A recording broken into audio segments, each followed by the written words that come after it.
All right, the Pentagon offering new details a short while ago about Project Freedom in the Strait of Hormuz. Chief National Security Correspondent Jennifer Griffith reports live in Washington. Jennifer, what is the latest? Cuántas cosas para empezar este lunes.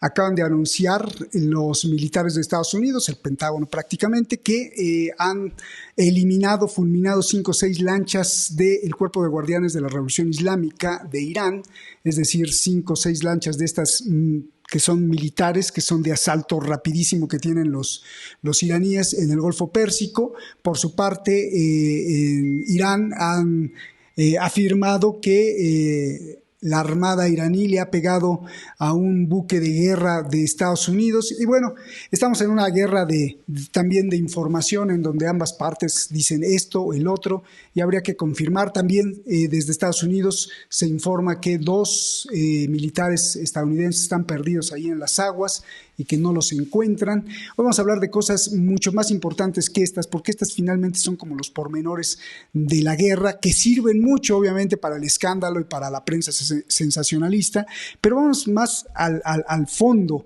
Y en el fondo pues hay cosas de mucho peso, como hablar de los movimientos que está haciendo económicos con la guerra en el Golfo Pérsico el señor Donald Trump, o como los movimientos que se están generando a través de el superniño, sí, el superniño. Vamos a hablar justamente de esto y de todo cómo esto, de cómo todo esto repercute en algo mucho más importante. Y está aquí con nosotros, o más bien va a estar aquí con nosotros, Eduardo Luque, en Detrás de la Razón. Muchísimas gracias por estar aquí con nosotros.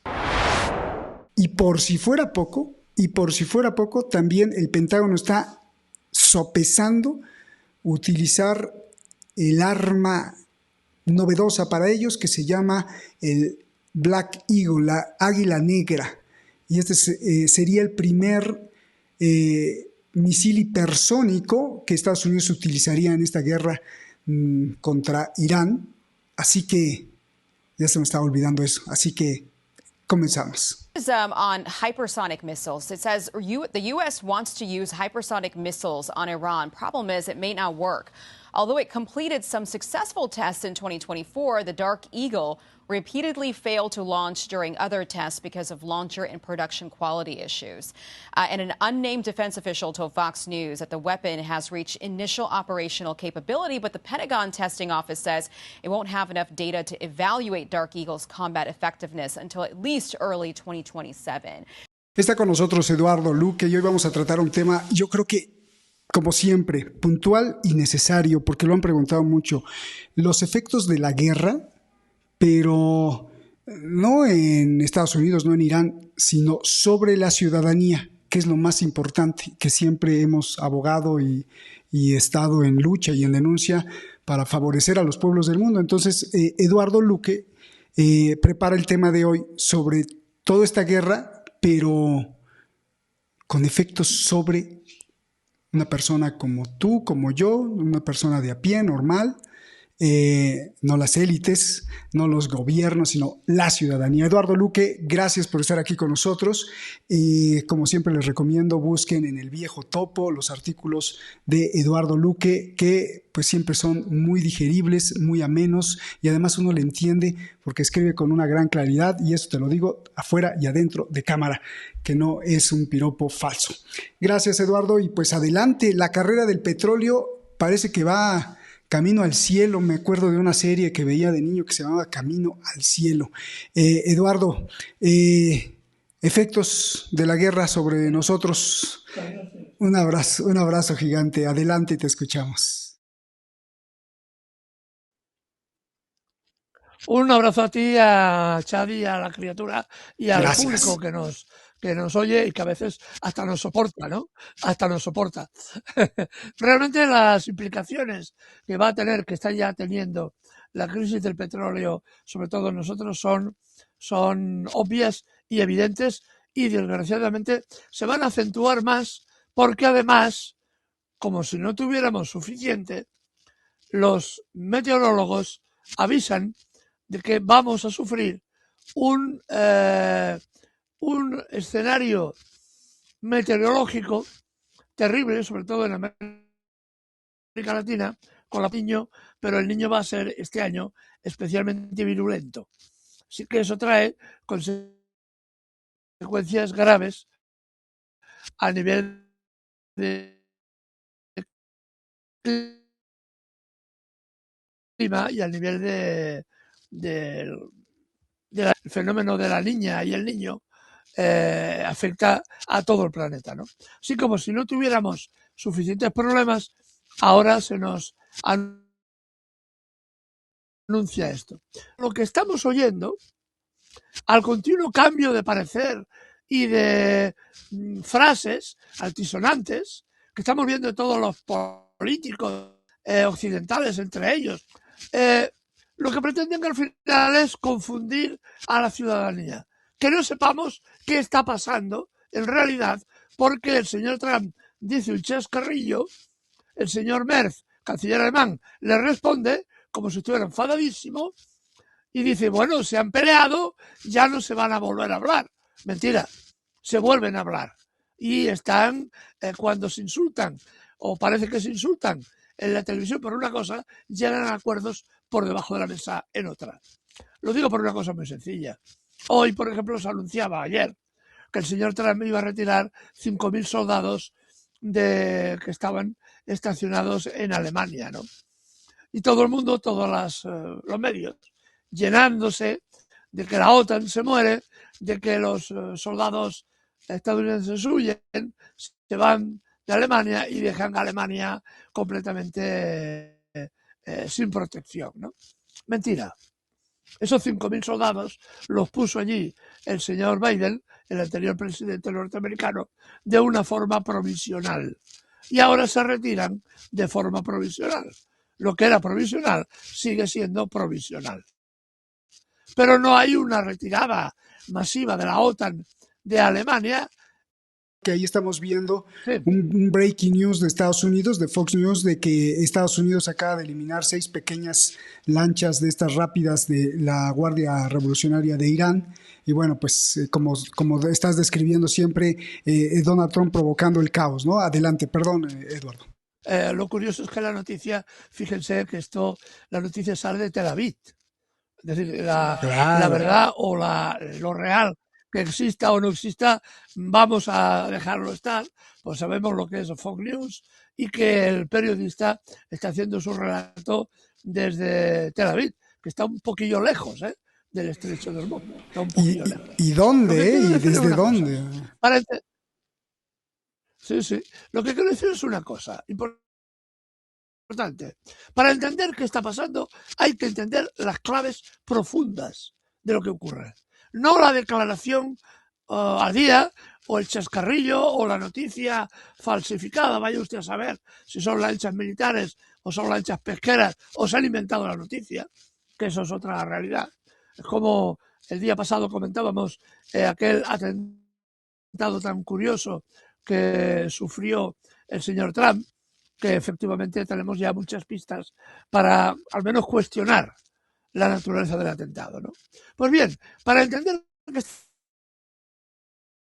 pasando hay que ir al fondo, pero no radical como enloquecido, sino radical para ir a la raíz del problema. Y la raíz del problema es de que no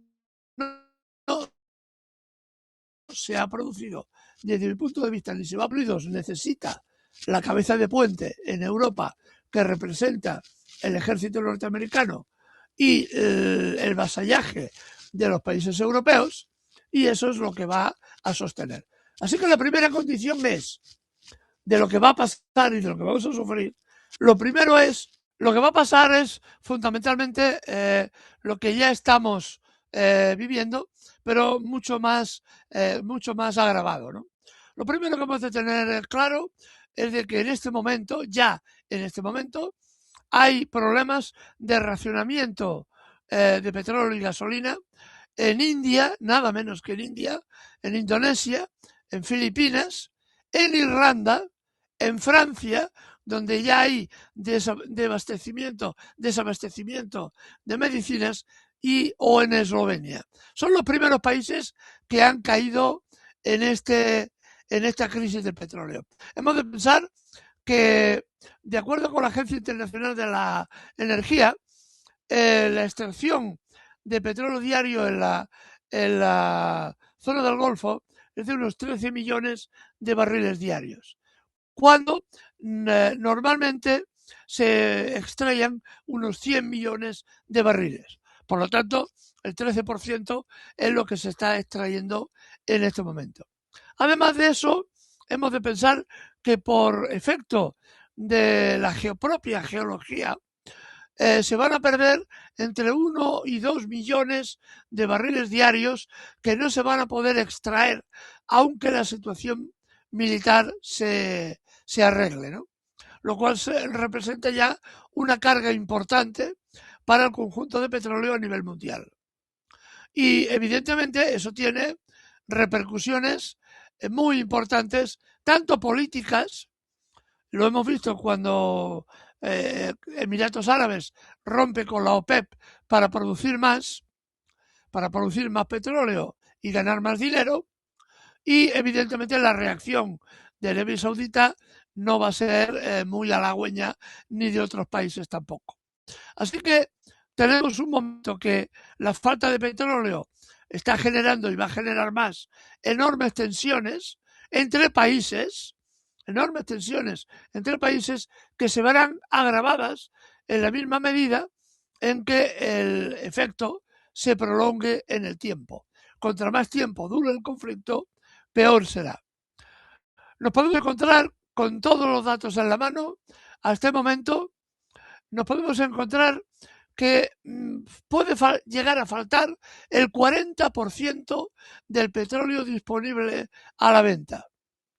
Esto es lo que vamos de alguna forma a sufrir. Es decir, la falta del 40% del petróleo. Esto es evidentemente una cifra muy importante, ¿no?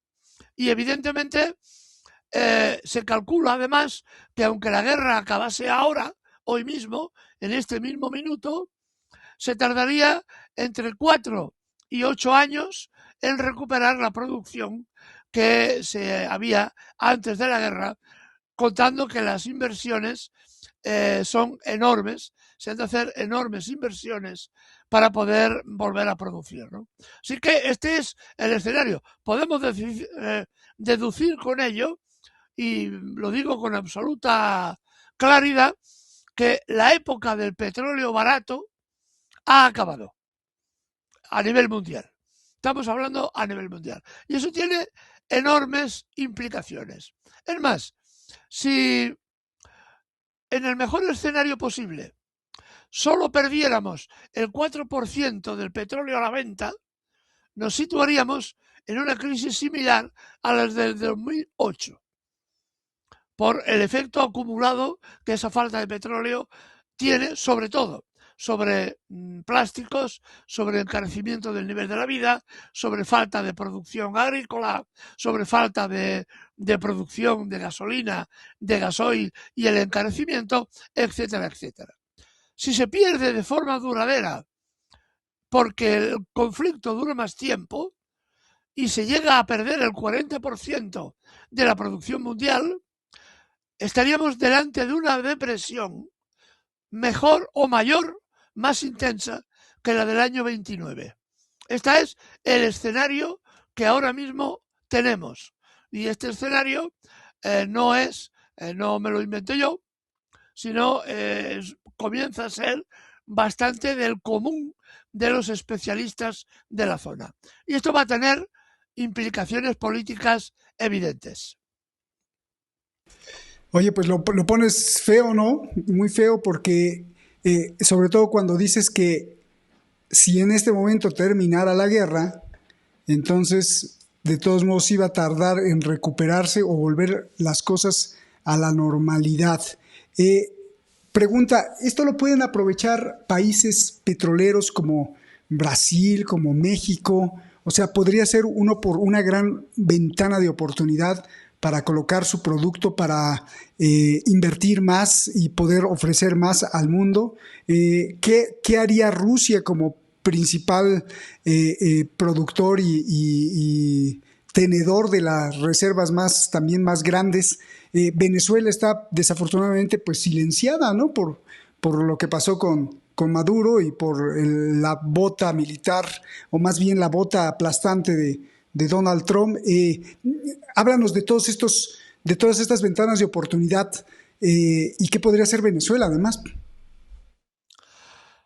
Sí, es una oportunidad importante, pero hay un problema, que la capacidad extractiva de México es limitada, no tiene la capacidad que tiene Oriente Medio, evidentemente. Pensemos que solamente Emiratos Árabes Unidos produce el 17% del petróleo mundial. Solo ese país. Bueno, ese conjunto de países que yo no me atrevo ni a definirlo, porque no son países, son ciudades, ¿no? Por llamarlo de una forma benévola. Ciudades, nada más. Regidos por una dictadura y en la que no hay mayor... A ver, pensemos, por ejemplo, Emiratos Árabes Unidos tiene 17 millones de habitantes. 17 millones. No, 11 millones. 11 millones de habitantes. De los cuales solo el 10%, unos 100.000, son árabes extranjeros. No emiratíes. Emiratíes no hay nadie. Unos son los que están en la cúpula, son árabes extranjeros, y el resto de la población, 9.900.000, son extranjeros que han ido ahí a trabajar y a ganarse la vida trabajando como esclavos. Esto es la realidad de Emiratos Árabes. Así que es un país de 7 países sumados, con una historia que se remonta a los años 70 del pasado siglo, es decir, no tienen historia, y evidentemente pues su gran baza es que produce mucho petróleo. No, evidentemente México, que es lo que veníamos a comentar, no tiene la capacidad productora, ni Brasil la capacidad productora que tienen Oriente Medio. Evidentemente van a salir beneficiados en la medida en que el petróleo ya está en determinados niveles a $120 el barril. Antes de la guerra estábamos a 60, para que tengan una idea. Después, otra cosa importante que yo quiero explicar a la gente para que no los engañen, porque nos engañan a todos. El primero yo. Pasa que a base de leer y estudiar acaba uno entendiendo, hasta de petróleo. Cuando dicen, por ejemplo, el petróleo tipo Brent, que es un tipo de petróleo que se extraía en el norte del Reino Unido, en el Mar del Norte, en realidad eso es mentira. El petróleo Brent que hay, que se vende y que se compra, hay muy poco, unos 100.000 barriles al día, que para lo que es una cantidad ridícula. Pero ese Brent, o el Texas, que también es otro tipo de petróleo, se utiliza esa referencia porque siempre es un tipo de petróleo que Occidente puede comprar y vender y puede especular a la baja o al alza con ese petróleo. Pero, por ejemplo, el petróleo que se consume en India está cerca de los $170. $170. En las Filipinas llegó a alcanzar los 220 en un momento dado. Es decir, que cuando se dice eso de el petróleo Brent, es un juego de palabras, porque cada país tiene un flete diferente y unos precios diferentes, ¿no? Incluso cuando dicen y hablan de que bajan el precio del petróleo en el Golfo Pérsico o cosas de estas. Están hablando conforme interesa, para que no nos asustemos. ¿Cuál es la realidad? En este momento hay petróleo que se comercializa a $180, otros que se comercializan a 90, otros a 100, a 120, pero Estados Unidos y los medios de comunicación deciden que el que hay que tener en cuenta es el Brent de Texas. El Brent, como he dicho, tiene muy poca demanda porque se extrae muy poquito, y el Texas no se extrae mucho más. De todas formas, una cosa, y perdona que te añada una cosa, Roberto. Uno, si no el mayor productor del mundo, es Estados Unidos. Sí, sí. Es el que más produce. Pero tiene un problema. no produce suficiente para lo que consume. Así que siempre tiene un déficit que, si no me falla la memoria, estará en torno a los 9 millones de barriles diarios que tiene de déficit entre lo que produce y lo que consume. Además, tiene otro problema. Su petróleo es un petróleo ligero, con poca cantidad de azufre. Y para que funcione, el petróleo tiene que ser con una mayor cantidad de azufre, que es el petróleo pesado. El petróleo pesado es el que especialmente se produce en Venezuela. Y por tanto, por eso es tan deseable ese petróleo para Estados Unidos, y ese es el porqué del golpe en Venezuela. Mientras Estados Unidos vende a Occidente, especialmente a Europa, ese petróleo que es más ligero y que cuesta más de refinar. Esta es un poco la realidad de lo que estamos viendo. Evidentemente, ¿qué va a pasar? ¿Qué está pasando? De alguna forma ya podemos precisarlo, ¿no? Es decir, que vamos a ver ya en muy poco tiempo cómo afecta a la vida cotidiana. Por ejemplo, en Francia tienen ya desabastecimiento de medicinas, porque un componente básico de las medicinas es el gas y el petróleo.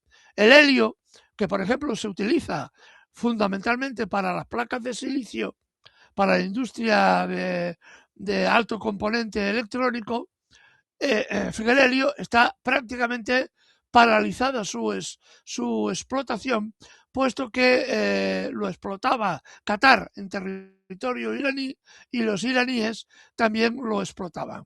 Como los centros de procesamiento fueron atacados, primero por Estados Unidos y después Irán atacó a Qatar, porque de Qatar partieron los aviones que bombardearon a los iraníes, ahora la producción de helio está terriblemente reducida. Sin helio no hay placas de silicio, y sin placas de silicio no hay toda la tecnología que es imprescindible para la guerra y ya casi para la vida cotidiana. Y si a eso le añades que los chinos son los que controlan los minerales raros y han boicoteado a Occidente en la venta de estos minerales, suma y sigue al problema que se genera, ¿no? Así que aquí tenemos otro problema. Y otro problema más. Como si faltaran pocos. El tema de los fosfatos y el tema de los fertilizantes. Con el gas que se extraía de Qatar y de Irán, se producían determinadas componentes básicos, la urea especialmente, básicos para la producción de fertilizantes. ¿Qué ocurre con los fertilizantes? Primero, que evidentemente ya están subiendo de precio. Segundo, que muchos países no podrán, muchos campesinos no podrán dotar de suficientes fertilizantes a sus cosechas, por lo tanto perderán cosechas, producción, porque también además acudirán las malas hierbas, que también golpearán a la producción. Por otra parte, también de los fertilizantes se obtienen muchos productos, ácido sulfúrico. Tal es la situación que el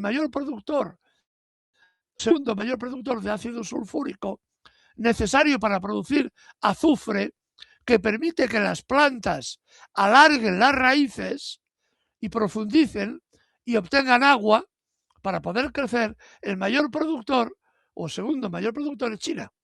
Y China ha dicho que primero es su cosecha de arroz y después la cosecha de los demás, como es normal, por otra parte. Pues esta es la realidad. Así que otro subproducto del gas, que es el azufre, tampoco lo vamos a tener en la misma disposición que hasta ahora. Así que tenemos un panorama bastante complicado. Y a eso añádole otro elemento que hasta ahora no se ha tenido en cuenta, pero que efectivamente tiene mucha relación con lo que estamos explicando. Es el fenómeno del Niño. Este año toca el Niño. El Niño, según los meteorólogos, se va a presentar con una extrema dureza, lo cual genera oleadas de sequía, profundos y amplios fenómenos meteorológicos como huracanes o el monzón que se retrase o que se alargue excesivamente, ¿no? Entonces, el niño va a provocar, según se cree en determinados sectores en Latinoamérica especialmente, profundas sequías. Como las plantas no están suficientemente dotadas fertilizantes que permitan que las raíces crezcan y ahonden en la tierra buscando el agua, la posibilidad de que la cosecha se reduzca en un 30%, que es una cifra impresionante, es una realidad que ya se está conjugando de forma muy, muy importante. Esto estamos hablando de datos de meteorólogos, de datos de geología, de las mejores universidades que hay en este momento en el mundo y que los especialistas que yo he podido testar y leer sus informes coinciden. Estoy dando informes coincidentes, no la opinión personal de uno o de otro, ¿no? Sino un poco el resumen de lo que tenemos, ¿no? ¿Esto qué implica políticamente? Esto tiene implicaciones políticas de primer orden. Primero, implicaciones humanitarias. Las hambrunas. Ya veremos cómo se resuelve este tema y la posibilidad de hambrunas a finales de este mismo año, es una evidencia en los países que tengan más dificultades, ¿no? Ya que tengan más dificultades con antelación. Esto es una cuestión importante. Y segundo, la enorme tensión entre países que tengan petróleo o que tengan refinerías, por ejemplo España, ¿no? Tenemos 5 refinerías de petróleo y los países europeos no tienen prácticamente ninguna porque decidieron externalizarlas y pensaron en su momento que era más barato comprar la gasolina ya filtrada de Rusia antes que refinarla en suelo europeo. Así que Francia prácticamente tiene muy pocas refinerías, no puede refinar todo lo que necesita, Alemania tampoco, Reino Unido menos e Italia tampoco. El país que parece que está mejor dotado es, en este caso, España, que tiene 5 refinerías, ¿no? Lo cual va a acumular tensiones entre unos países y otros, los que tengan petróleo o acceso a ese petróleo y los que no lo tengan o lo tengan más difícil. Es decir, por ejemplo, España, Italia, Portugal, en el continente europeo, pueden tener acceso a petróleo y gas de Argelia, aunque no todo lo que necesitan, pero sí una parte, y otros países como Alemania, Polonia, Eslovaquia, Francia, pues no van a tener. En el caso de Francia, por ejemplo, ya hay restricciones al consumo de la gasolina. Ya hace tiempo que en Francia hay una especie de documento en caso de emergencia, qué productos consumir y atesorar para estar preparados para las emergencias. Esta emergencia, estos documentos, se publicitaron hace 8 meses o 9. Así que ya había alguien que intuía lo que podía pasar.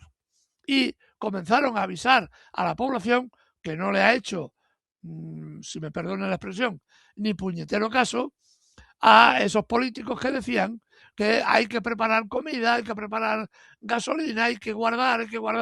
¿Cómo va a guardar la gente si la gente vive a la última palabra, el sueldo no llega a final de mes y encima tienes que preocuparte por atesorar comida en la despensa que no te cabe en casa, ¿no? Es todo un sinsentido. Porque claro, todo esto no habría pasado si Estados Unidos no hubiera declarado la guerra a Rusia utilizando un tercero como mediador, en este caso Ucrania. Ni, evidentemente, Estados Unidos no hubiera no se hubiera enfrentado a Irán en una guerra sin sentido por el solo purito del señor Trump de ganar más dinero, él y su familia, porque es lo que hay en realidad detrás de esto. Otro día hablaremos del negocio que está haciendo la familia Trump con todo este asunto del petróleo y de la guerra con Irán, porque este hombre no actúa en beneficio de Estados Unidos, actúa en beneficio propio. Su familia puede sacar dinero, allí crea una crisis, si esa crisis que puede ser beneficioso para él y para su familia. Han llegado al poder para apropiarse de lo que puedan. Esta es la realidad. Esta es la realidad terrible de esta guerra con Irán, que está motivada por los intereses especulativos de una oligarquía financiera encabezada, en este caso, por la familia Trump. En caso de que eran los demócratas, cuando gobernaban los demócratas con Biden, era la oligarquía que apoyaba a Biden. En el fondo, la misma oligarquía de un grupo o de otro, que se reparten el poder de forma razonable, ¿no? Un tiempo, unos años estás tú, otros años estoy yo. La oligarquía que apoya a los demócratas, unas veces gana las elecciones, otras veces las pierde, y son los otros los que ganan. En el fondo, las guerras son las mismas. ¿Por qué? Volvemos a lo que he dicho al principio. Hay que ir al fondo de la cuestión, no a lo aparente, no a la declaración última sin sentido del señor Trump, sino a las raíces de fondo. ¿Y qué es lo que hay detrás? Ya lo hemos dicho más de una vez. Hay Israel, el sentido bíblico de Israel, de apropiarse de todo lo que pueda, y el control que Israel ejerce sobre Estados Unidos. Es el ejemplo que siempre ponemos. Israel es un perrito chihuahua que coge de la correa y lleva de la correa a un enorme dogo alsaciano que es 200 veces más grande que el perrito. Pero es el perrito el que tira de la correa y manda. Oye, hablando de perritos, bueno, entonces podríamos resumir que es la guerra de Estados Unidos contra Irán, elemento 1, contra versus el superniño. Y el superniño no es prácticamente Donald Trump, sino es este fenómeno meteorológico, por no decir otra cosa, que pues ha azotado a la Tierra, al planeta, desde hace varias décadas. Y que pues la falta de compromiso de las autoridades, la apatía de la ciudadanía mundial, pues no ha previsto que además de la guerra, por si faltara poco, como dijiste al principio, pues ahora tenemos encima al superniño y a ver cómo nos va. Hablando de esto, bueno, hoy veíamos imágenes de Dubái, donde pues se veía el lujo tremendo y cómo perdió un poco esta idea de que ahí era intocable, y bueno, pues de pronto vimos ahí el ataque de respuesta de Irán en los grandes hoteles de lujo, y de lo que tú hablabas, de que efectivamente pues ahí no había dubaitíes, digamos, no había emiratíes, no había ciudadanos emiratos en la medida de los que sí hay muchísimos que son extranjeros, que son migrantes, que trabajan para las monarquías o que trabajan para la monarquía, en este caso de Emiratos. Y yo quería agregar, cuando lo visité dije, aquí son tan pobres que lo único que tienen es dinero, muchísimo dinero y un lujo exorbitante y ridículo también. Y que justamente pues esto habla también parte del síntoma que estamos viendo, de que se enriquecen unos y la mayoría pues que se los lleve el superniño y que se los lleve también la guerra y que se los lleve la escasez de petróleo, porque finalmente para esas superélites, Eduardo, pues haya o no haya petróleo, ellos no se quedan sin petróleo, no se quedan sin hidrocarburos, porque finalmente los compran al precio que quieren. Y hablando de esto, agregándole al superniño, yo te quiero preguntar, porque creo que nos has dado todo un mapeo tremendo acerca de la preocupación y los efectos en la ciudadanía, en los bolsillos de los ciudadanos.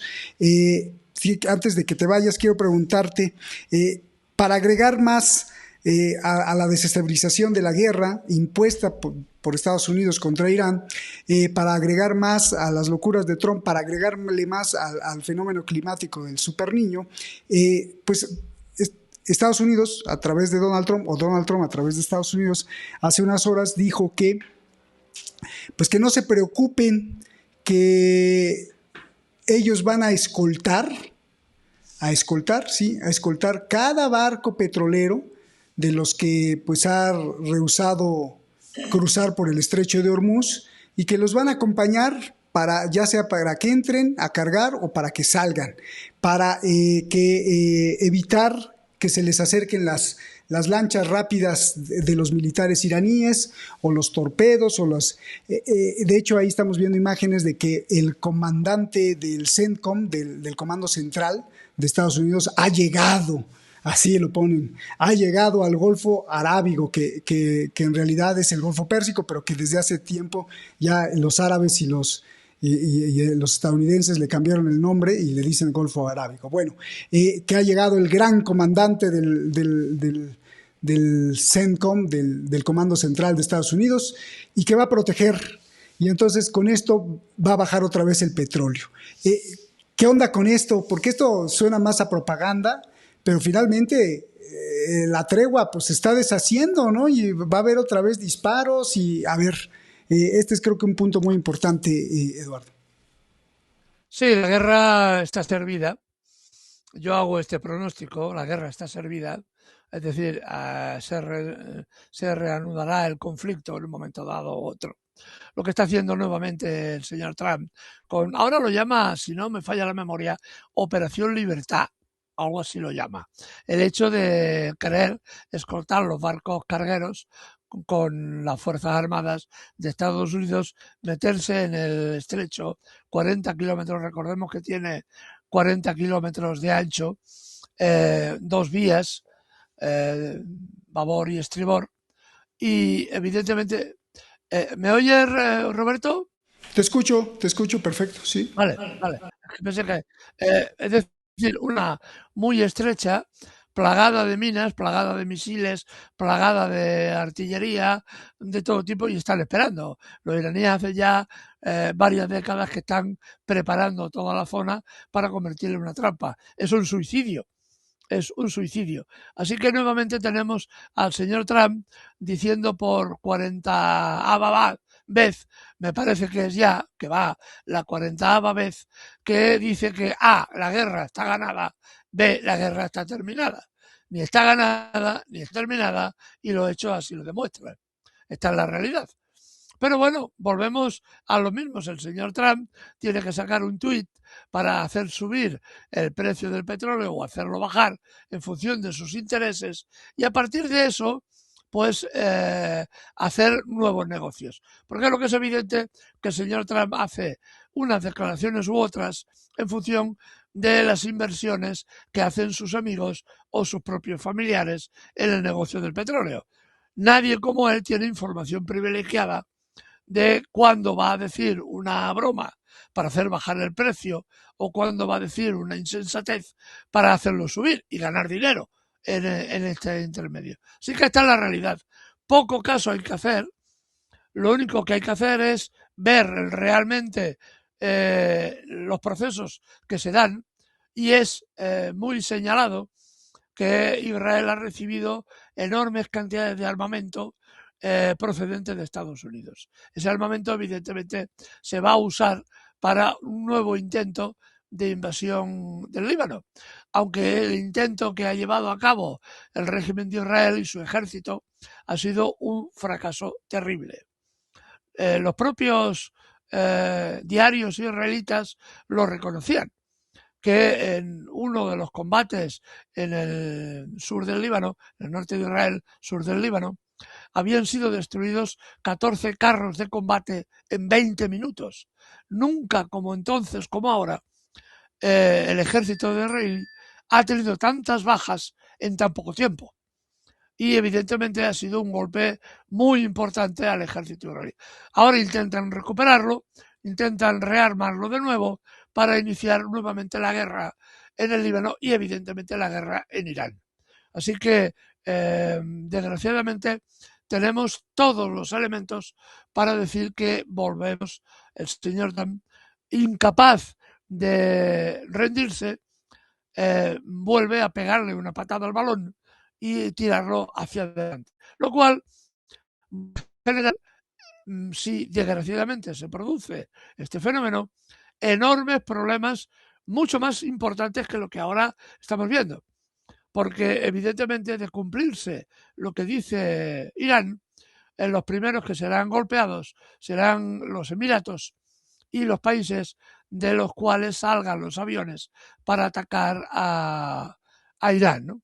Y con golpear las plantas de desalinización de los países árabes se puede producir una catástrofe humanitaria inmensa, porque la población se puede quedar sin agua. Y esto es una cuestión fundamental. Evidentemente Irán va a sufrir también, esto también, pero en ningún momento nadie apuesta en este momento ya por una victoria de Estados Unidos, aunque reanude el conflicto. De todas formas, aquí claramente, y ya lo digo, el vencedor de esta primera parte de la guerra tiene 3 nombres: Irán, Rusia y China. Son los 3 grandes vencedores. Y el gran perdedor es Estados Unidos e Israel en este momento. En la primera parte de esta partida, que tiene más. Y eso es lo que podemos apuntar hasta este momento, ¿no? Esperemos, y ya lo digo de todo corazón, esperemos equivocarnos. Esperemos que entre algo de lucidez en la cabeza de alguien, porque además sabemos ya que a pesar de que el jefe de Estado Mayor ha llegado a la zona, está el mayor conjunto, que es el que manda todas las tropas que pueden intervenir en el Golfo, los militares han aconsejado en las últimas reuniones al señor Trump que no se meta en ese avispero que puede salir muy tocado. Los militares no ven nada claro una victoria contra Irán. Pueden provocar enormes sufrimientos, pero no una victoria militar. Y si no ganas, pierdes. Y este es el gran problema que están viendo los generales norteamericanos, que además saben que una guerra que se pierde es un mal currículum vitae cuando sales del generalato y te quieres meter en una empresa de armamento, ¿no? Hace llevar un currículum bueno, y no es bueno decir, me apalearon en Afganistán y como no tenía bastante, me dieron de trompicones en Ucrania y encima una patada en soseaba parte en Irán. Eso no queda bien en el currículum vitae de algunos de estos personajes que después de la guerra se van todos a la industria militar, ¿no? Y por otra parte, para el señor Trump, una derrota militar significa prácticamente el fin de su periplo político, porque perdería toda seguridad las elecciones del mes de noviembre, ¿no? Así que este es un poco el escenario que ahora tenemos, ¿no? Y, en fin, y lo último ya es de hablar de Europa, ¿no? La solidaria Europa, que vamos a ver cómo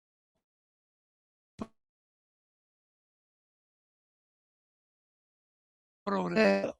Cada país intentará resolver la cuestión como pueda. Por ejemplo, los eslovacos ya están diciendo que ellos están dispuestos a recibir petróleo ruso, diga lo que diga la Unión Europea. Los búlgaros, que ahora gobiernan, han entrado a gobernar un gobierno socialdemócrata de izquierdas, por lo que apuntan los comentarios, está diciendo lo propio. Y los húngaros, que cambiaron a Orbán, porque era muy malo, según decía la Unión Europea, y pusieron a otro, que era igual, pero que era más digerible para la señora Ursula von der Leyen, resulta de que ese señor está diciendo que el petróleo ruso, que por qué vamos a despreciar el petróleo ruso que entra por Ucrania.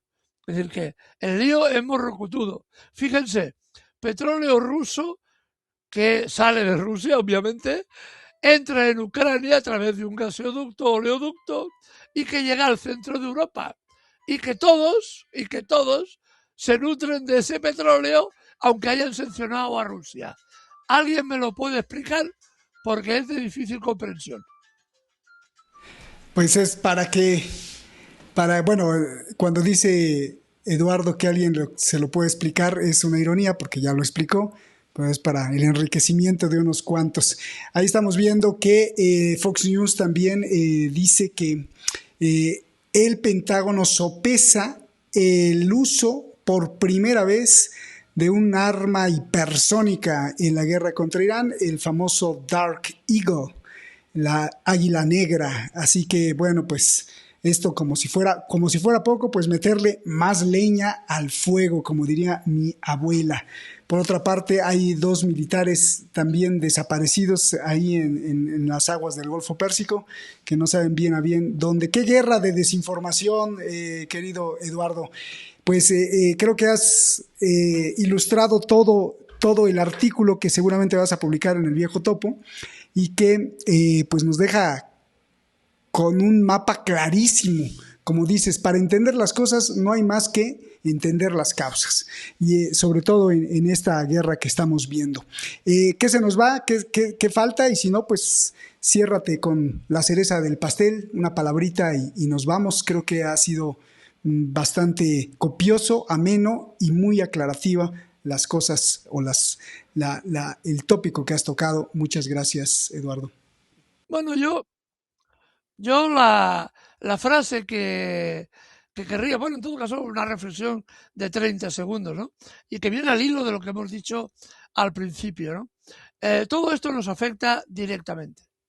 Todo nos afecta. Y hemos de estar muy atentos a las voces y no a los gritos. Porque a veces unas cosas ocultan a las otras. Lo digo una cosa muy sencilla. Eso ya se está viendo aquí en Europa. En este momento el canciller alemán, el señor Friedrich Merz, ha sacado ya un documento aprobado por su gobierno de coalición donde están los socialistas, los socialdemócratas, se supone que son de izquierdas, digo se supone, como el valor en la mili, bueno, el valor en España, cuando hacías la mili, te daba una cartilla, conforme que ya habías hecho la milicia, ¿no? Y ponía valor, se le supone. Por eso la frase, el chiste es, como en la mili, el valor te le supone, ¿no?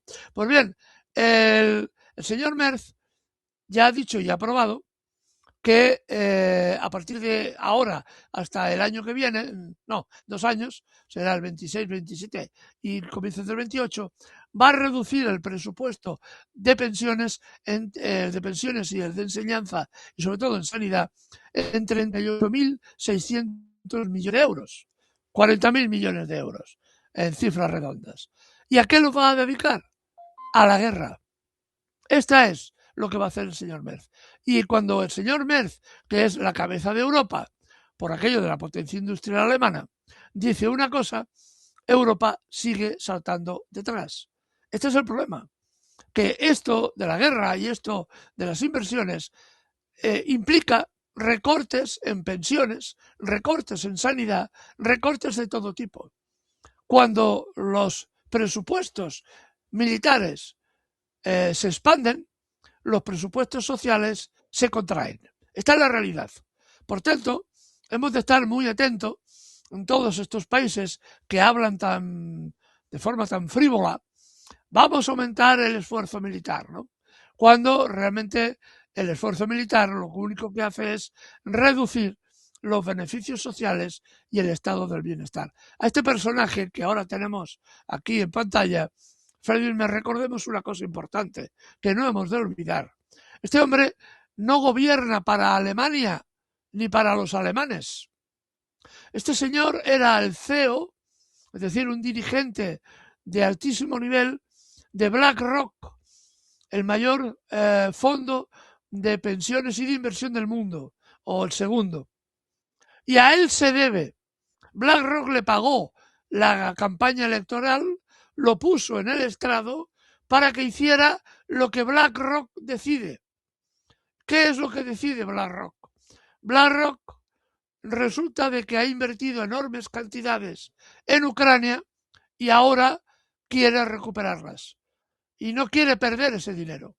Y para recuperarlas decide que hay que financiar la guerra y hay que ir a la guerra en Europa.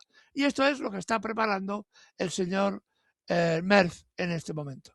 Por eso, que lo que digo, que cuando hablemos de presupuesto militar y de incrementos militares, hemos de pensar que de algún sitio se tiene que sacar y qué objetivo tiene todo esto.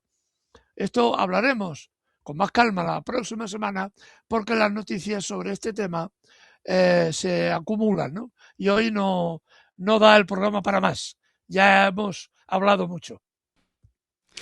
Muchísimas gracias, Eduardo. Pues quedó redondito el programa y siempre alerta, ¿no? Siempre alerta por nuestra parte, siempre alerta a las versiones de ambos bandos, de que uno se hunde al otro, de que el otro destroza algo y bueno, pero aquí en inventos y en Alaraca se las lleva, por supuesto, pues ya sabemos, el Super Trump, el super gallinazo, como le dicen muchos allá en Estados Unidos. Querido Eduardo, un abrazo gigante. Les invito y les insisto a ver El Viejo Topo, leerlo. Ahí escribe Eduardo y ahí lo pueden encontrar, lo pueden saborear en su lectura. Y nuevamente te agradezco mucho. Y a ustedes que nos ven en cualquier parte del mundo, pues muchas gracias por vernos ahí en su teléfono, en su tablet, en su móvil, en su portátil, como se dice en España, en su laptop, como se dice por acá en México o en Colombia. Gracias, abrazos a todos y nos vemos hasta la próxima. Gracias, hermano Eduardo, gracias.